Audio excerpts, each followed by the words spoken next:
오늘 준비한 이슈 함께해 주실 네 분 소개해드리겠습니다. 이양수 전 청와대 행정관, 현재 설학정치경제연구소장이시죠. 그리고 신은숙 변호사, 백기종 전 수서경찰서 강력팀장, 이호선 숭실사이버대 교수 네 분 나와 계십니다. 안녕하세요. 안녕하세요. 자, 먼저 정치 얘기 잠깐만 하죠. 간단하게. 안대희 전 대법관이 총선 출마를 선언을 했는데 왜 해운대로 나갔다고 보세요? 아마 그쪽이요. 부산의 어떤 신시가지, 해운대 신시가지하고 송정동, 우동 뭐 이런 데 그 지역이 아마 그 선거구 분리가, 인구가 많이 늘어나다 보니까 선거구 분리가 상당히 유력합니다. 그래서 아무래도 이제 새로운 그 선거구가 생기는 곳에 안대희 대법관이 나가려고 하는 거 아니냐.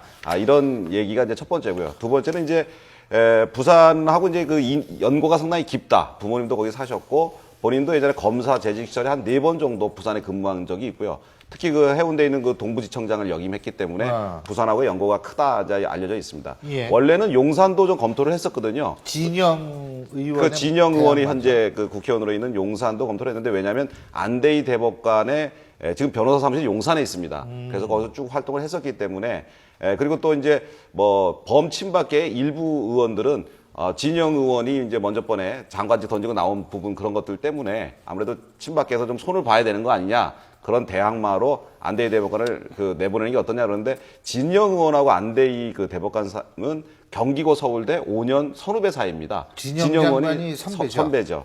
예. 사시도 17회 동기고. 그래서 사실 늦게 되셨구나. 예, 진영 의원이 좀 늦게 되셨고, 안대희 대법관이 워낙에 빨리 되셨습니다. 네, 그래서 그런 인연으로 인해 가지고 이제 해운대 우동에 둥지를 틀었다고 전해지고 있습니다. 근데 이제 문제는 뭐냐 하면 김무성 대표도 부산, 물론 험지 출마론이 나오고 있는데 본인은 영도로 지키겠다고 나오고 있습니다만, 저는 그게 개인적으로 언제까지 이어질지는 모르겠어요. 하지만 어쨌든 김무성 대표의 대항마로 키운다라는 얘기도 있지 않습니까?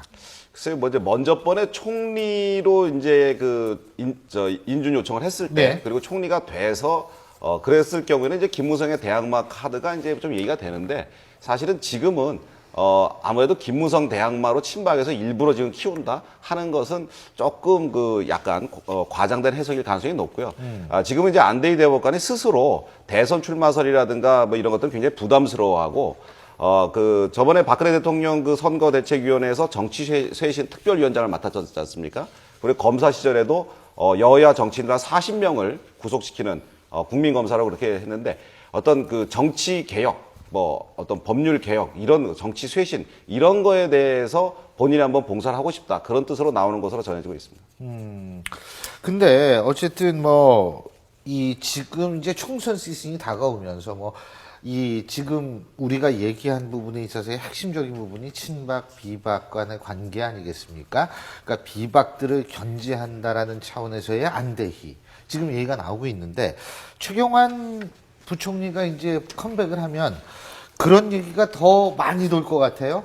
아무래도 이제 최경환 장관이 상당히 대통령을 이제 가까이서 지근거리에서 모셨고요. 자주 보면서 경제 정책 같은 것들 잘 이제 진행해 왔는데, 당으로 돌아오면서 어떤 분명히 모종의 역할이 있을 것이고요. 그리고 그분이 지금 가지는 위치가 분명히 힘을 실리게 될 텐데, 그러면 친박 비박 간의 공천 룰 경쟁에 있어서 최경환 장관이 그런 것들을 좀 수행하지 않겠나.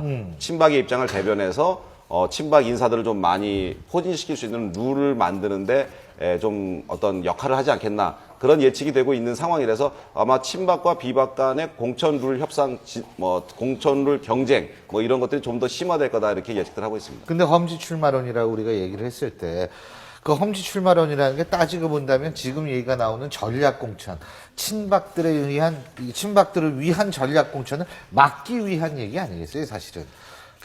사실은 이 전략공천이라고 하는 게 선거를 이기기 위해서는 꼭 필요한 조치입니다. 특히 이제 수도권 같은 경우에는 항상 이렇게 좀 아주 3%, 2% 차이로 아주 근소한 차이를 보면서 승패가 결정나기 때문에, 수도권 같은 데를 서울 같은 데를 4등분 한다든지, 그다음에 경기도를 4등분해서 각 권역별로 유력한 대선 후보 주작감들을 이렇게 내세운다면 그 옆에도 영향을 미쳐서 선거에 도움을 받을 수 있죠. 그런 차원에서 전략공천이라는 것을 활용하는 거지, 알겠습니다. 사실 개파간 이해라든가 개파간 이익을 위해서 전략공천을 활용한다면 국민적 역풍을 맞게 되겠죠. 알겠습니다. 자,